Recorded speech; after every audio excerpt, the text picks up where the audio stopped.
that to me is what really makes our business different from every other coffee company on the market.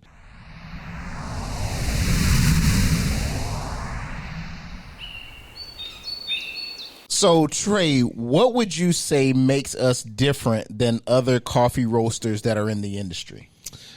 Yeah, I think that's a good question. And I think it's valuable to understand both internally to our business so that we understand where our value lies, but also to those that are consuming our coffee to understand, what product they're buying and what we support. And I think it comes down to a critical principle that we founded our business on, and that is wildlife conservation. Yep. That is a really large and all-encompassing term, right? So there's wildlife conservation of native animals to domestically to the United States. There's wildlife conservation efforts all around the globe.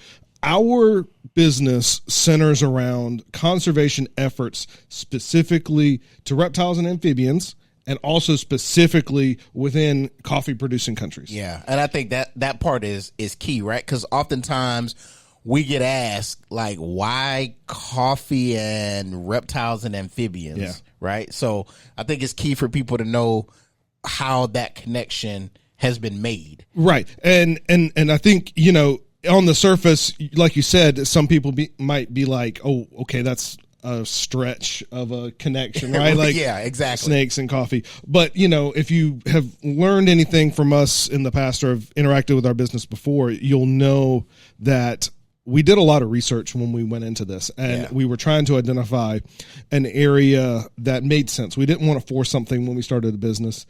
We were looking to start a business before we knew what it was, so we were very intentional about what that business was going to be. And so we did a lot of research once the idea of coffee came up, and the links were just they were too good, we couldn't ignore, right? The concept of specialty coffee plantations, studies showing that specialty coffee plantations actually show increases in reptile and amphibian biodiversity, right? Whereas other agricultural products, whether it be commodity grade coffee or like palm oil plantations or anything else, cocoa plantations, anything else that are taking use out of that land are not giving that same benefit, right? So it's detrimental to the animals there to have those types of agricultural products, whereas with specialty coffee, studies have been shown that it actually benefits native wildlife. And so for us, I think, especially me in particular, the tie back to the reptile and amphibian industry was very strong. Yeah, agree. And I think the uniqueness about what we do is one of the things that was very attractive to me as well, right? And I think that, for everyone who, as I would say, build their business with a purpose, like we roast with a purpose. And that purpose is giving back to wildlife conservation efforts from coffee producing countries. And that connection has a very strong tie. And this is nothing against other businesses that do the same. Like I said, having a business with a purpose is really what it's all about. There's other coffee businesses out there that donate back to, like veteran owned businesses, or donate back to like you see like dog rescues or something. Yep. I mean, even like for me, I also run a mentoring program. There's like businesses that donate directly back to mentoring programs. So I mean, there's all types of connections out there, but we just felt really good about ours when we did the research and made the connection between coffee and wildlife. Like it was just, and that's the market that we are pursuing, right? So like we intentionally don't go after every coffee customer, right? The coffee market is so huge, right? It is. That is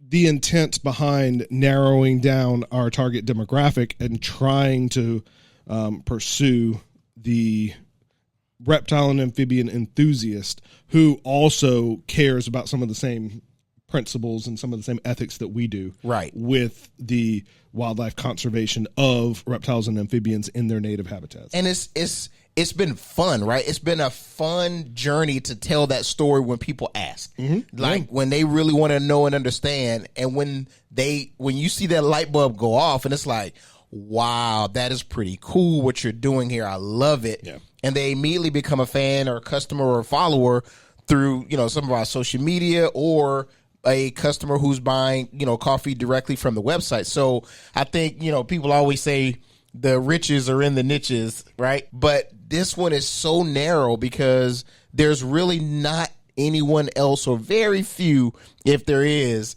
that are in this same lane and space that we're in. Sure. And I really like that idea that we were kind of the pioneers in connecting the dots with this industry and have really been charting our way ever since. Yeah. And so, I mean, what makes us different is the mission, right? To answer the original question, what makes us different is the mission. Can you get the exact same coffee? Yeah, we get our coffee from the same place, like raw coffee. I mean, you can't get Cold Blooded Caffeine coffee anywhere, but like the green coffee that we roast in house, we buy from an importer.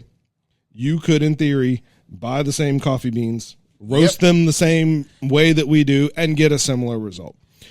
What it comes down to is the mission and I think the intentionality. Like everything that we've done is very intentional to set ourselves up to be within a specific market and bonding ourselves closely with other organizations that have similar values, right? Yep. So when we bring in an affiliate to talk about our coffee, to advertise our coffee for us, we are very intentional with those people, making sure that they have the same values with us. If we have a distributor that takes our coffee, we interview them and make sure they have the same values as us, both in terms of our business values and also making sure that they understand and are coming from a same place of a wildlife conservation mindset. And so that to me is what really makes our business different from every other coffee company on the market. Yep. So wholeheartedly agree. If you want specialty grade coffee, roasted fresh, with a wildlife conservation and mindset, all over the United States. Yeah. Then, we are really, I mean, especially if you're talking about reptile and amphibian market, we're it. We're your right? people. We are your people. So that's it, right? I mean, we appreciate, we have very strong support within that industry. And we really feel the love, especially like for me. That's one of the reasons why I enjoy going to the trade shows. I enjoy meeting the people. I enjoy seeing those connections. I enjoy building those relationships. Every time we go to a new trade show, it seems like some other amazing connection happens, or some other we talk to somebody for the first time that's introduced to our coffee, and that to me makes all the difference. Yep. So I think that answers the question. Yeah, I believe so. It's a good answer. It's good to have you back, by the way. It's been a minute. It's been a minute, man. I've been out here in these streets representing, growing the business. It's one coffee bean at a time. It's really good because, I mean, the less you see McKendrick on these videos, probably the better our business is doing, if that makes sense. I mean, not that today is any exception. It is. So we're recording this. I think I'll be able to get it up. It's 4th of July week. So things are a little slower this week. So I think that's why we were able to rope in McKendrick, and have a quick conversation. But, I think that it's been a fun ride, and part of that fun ride has been delivering that message of wildlife conservation, reptile and amphibian wildlife conservation, to as many people as we can. Coming up in 2024 through the rest of the year, we have some pretty exciting partnerships that we're going to be announcing, hopefully pretty soon. I know of at least 2 that hopefully we'll be able to announce. They're done deals. We just have to kind of coordinate with those specific nonprofits or organizations to make sure that we're announcing those at a similar time. But some new reptile specific organizations that we're working with to try and give back in a bigger and better way. So stay tuned for that. Hope you enjoyed this video. If you did like it, please be sure to leave us a comment, give us a thumbs up, just so that we know that you like this kind of content. If you don't, I'm not letting McKendrick come back on. Oh, no. But yeah, please consider subscribing to the channel, and we will catch you again very soon.